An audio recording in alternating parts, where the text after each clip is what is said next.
Just like I tell the guys at work, I said, don't call me by my name. My name is The Rock. So I don't hide from talking about this because, you know, there's so many guys out there that have the same problem. There's a lot of people out there with the same problem.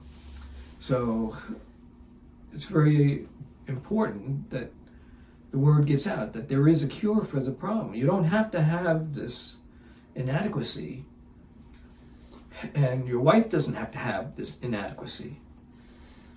And when I was on vacation, you know, it's the first time, and I'll say it, but my wife actually rode on top of me, which never happened in our marriage because I couldn't keep it hard enough to maintain it. There's no reason to suffer. There's no reason to feel bad about what's going on because you're not alone. You definitely are not alone, you know, and you know, I did this, my wife goes, oh, you sure you want to do this? And I say, well, if I want to keep my marriage, I better do something because I know darn well that, you know, she's, you know, not happy.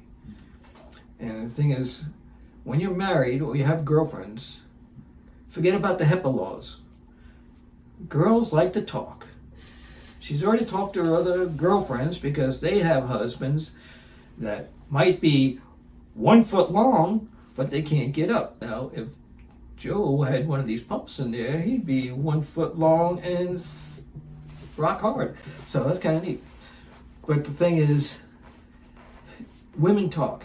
And so my wife's already been out there talking to other girlfriends that have their husbands got the same problem, and the women are now hearing what's going on. It's interesting to know that the women are concerned, and I hope that they do talk to their husbands. And if they show an inkling that they want me to go talk to their husbands, I will. You know, it's not like I'll give them a free demonstration, but the thing is that it's important that guys know that there's a way out. And I'll tell you one thing, it's a good way out.